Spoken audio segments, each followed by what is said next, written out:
আসসালামু আলাইকুম সুপ্রিয় দর্শক বন্ধুগণ। আসসালামু আলাইকুম সুপ্রিয় দর্শক বন্ধুগণ, আমি ডাক্তার মোহাম্মদ নাজমুল হক আপনাদের শুভেচ্ছা জানাচ্ছি।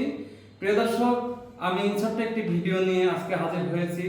রাস্তায় প্রচুর পরিমাণে দুর্ঘটনা বেড়ে যাচ্ছে। মানুষ বাজার করতে আসছে ফ্যামিলি সহ, পুরো ফ্যামিলি সহ সবাই মারা যাচ্ছে। এরকম ঘটনা সারা দেশে বহুত ঘটছে। তো আমাদের গতিটা কমাতে হবে। দেখবেন যে যত গতি তত ক্ষতি। তো এই গতিটা আমাদেরকে কমাতে হবে। আমরা রাস্তাঘাটে যখন বাইক নিয়ে যাই, প্রাইভেট যেটাই যাই, আমরা আমাদের একটা ব্যালেন্স রেখে চলবো, যাতে নিয়ন্ত্রণ, অর্থাৎ সবসময় নিয়ন্ত্রণে আমরা চলার চেষ্টা করব।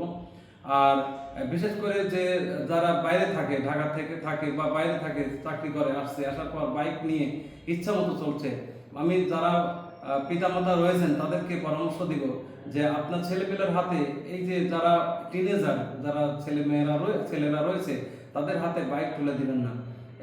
আমি মনে করি যে অনেকেই আছে পারিবারিকভাবে অনেক হাই রেঞ্জের গাড়ি কিনে দিচ্ছেন অনেক টাকা দামে, বাট আমি মনে করি যে আপনি কিন্তু টাকা দিয়ে আপনি গাড়ি কিনে দিচ্ছেন, আপনি সন্তানকে আপনি মরণের রাস্তা তৈরি করে দিচ্ছেন।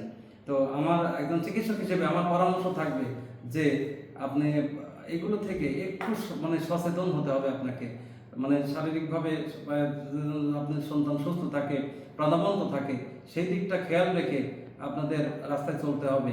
আবার যারা এই যে রিক্সা চালক রয়েছেন, যারা সিএনজি চালক রয়েছেন, যারা গাড়ি চালক রয়েছেন, তাদের প্রতি পরামর্শ যে ভাই একটু থামেন, একটু ধীর গতিতে আসেন।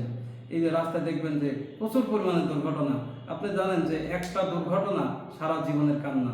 অনেক মানুষ আছে যে দুর্ঘটনা হয়ে, অ্যাক্সিডেন্ট হয়ে বেঁচে আছে, বাট সে বেঁচে থাকাটা দুর্বিষহ বেঁচে থাকা। এই জন্য চেষ্টা করবেন যে যাতে দুর্ঘটনা এড়িয়ে চলা যায়। আমরা নিরাপদ যে সড়ক আমরা যেন নিশ্চিত করতে পারি। আমার একজন প্রিয় চলচ্চিত্র নায়ক ইলিয়াস কাঞ্চন, তিনি দীর্ঘদিন ধরে একটি আন্দোলন পরিচালনা করে আসছে, নিরাপদ সড়ক চাই। তো তাকে ধন্যবাদ জানাই এটা নিয়ে কাজ করার জন্য। তো আমি একজন চিকিৎসক হিসেবে দেশবাসী বা আমার দর্শকদের জন্য আমার পরামর্শ থাকবে যে একটু সচেতন হন ভাই।